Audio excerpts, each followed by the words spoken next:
Hi, welcome back to Warrior Mind, and I hope you're ready for your next tip for the psychology of mixed martial arts and other combat sports, because all of the tips I give you on this site apply equally to any combat sport, whether it's boxing, kickboxing, judo or wrestling. They all involve having a winning mindset, which is what I'm here to bring you. I am a trainer in NLP, Neuro-Linguistic Programming, which is the psychology of performance, of achieving peak performance, but I'm also a mixed martial arts fighter and coach. And as you can probably see, I have been training hard. I've got some lads who have got a fight coming up, so we've been doing a hard sparring, and hard sparring results in giving and taking shots, all for the benefit of my students. But hey ho, I apologise for the look of it, but that just shows that I understand where you're at in training and fighting. I've been there, I've done it, I know the pressures involved, and that's how I know that this stuff really works and how good it is for you. So today what I want to talk about is goal and focusing on your goal. Most fighters, they want to win. In fact, I would say I can't think of any fighters who go into a competition and don't want to win. So that's what I'm here to do, to improve your performance, which will ultimately result in a win. But there's a difference. It may seem subtle, but it can have big effects on between focusing all on the win during a fight and focusing on yourself, on your own performance, which is what I would suggest that you do. Because when you're focusing all on the win, and the win matters more than anything, you're setting yourself a goal for you to achieve that you haven't got complete control of, because you've always got the factor of your opponent. The person you're going in there to fight is a factor on it which is beyond your control. So no matter how well you fight, no matter how well you do, whether you win or lose is not entirely up to you. Okay, that sounds obvious, but it makes a big difference when you're preparing and getting yourself in the right mindset. Mixed martial arts is a fantastic, exciting sport. I love it, and one of the good things about it is that a fight can end at any point. One fighter can be totally dominating the match, and then out of nowhere his opponent can pull off a win, either with a lucky punch, carefully set up submission, or whatever. But the tide of the fight can change. And is that any slight to the fighter who's dominating? No, not at all.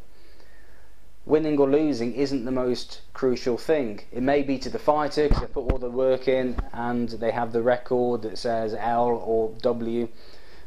But what fighters are remembered for is putting on a good fight and showing their skills.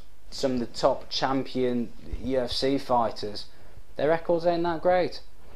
But you get some other people who've been fighting for years and they've got loads and loads and loads of wins and got higher winning percentages than a lot of the top fighters. But they're not remembered. Why? Because they win boring fights. They don't necessarily fight that well. They just have a strategy that gets the W.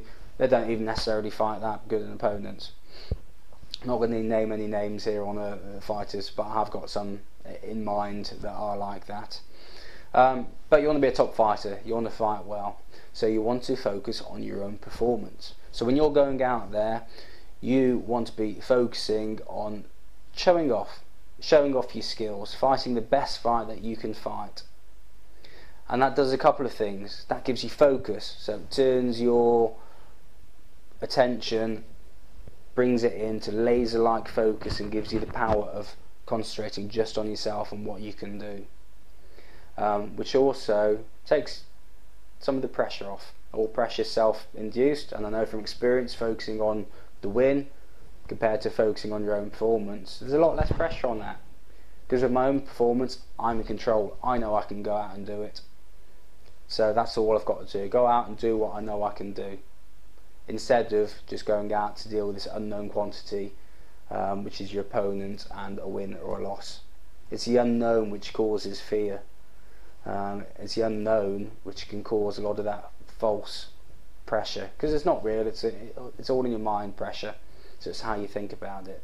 So if I'm going out there to do something which I'm totally in control of, which I know I can do, which is to go out and deliver the skills that I've been developing, then that's a lot less pressure, and that less pressure will allow me to perform better. That means that in a critical timing, we can make the difference between a win and a loss when it comes to delivering that strike or going for that submission. There won't be any hesitancy there, because I'm there to show off. I know I can do it, I'm going to go and do it. Whereas if you've got any nagging fears or worries about the unknown, that can slow you down, and that can make all the difference. So you want to focus on your own performance. I've spoken to other top trainers who agree with me on that, and the top trainers will tell their fighters to focus on themselves and think about their own performance. If you do that, winning is a byproduct. If you focus on your performance all the time, you'll fight a lot better, and as some other famous sports psychologists have said, it's not the best fighter who wins, it's the fighter who fights the best. So what your opponent can do and what you can do doesn't really matter, it's what you do in the ring, what you actually do in the ring. So you focus on doing what you can do, and you're going to be fighting on your A game every single time then. And that way, chances are you will win. And that's what it's all about, isn't it? Showing you good performance and getting the wins. Right, so that's enough for today. So if you want to see more tips, then come back to warriormindblog.com, and I shall see you on the next video.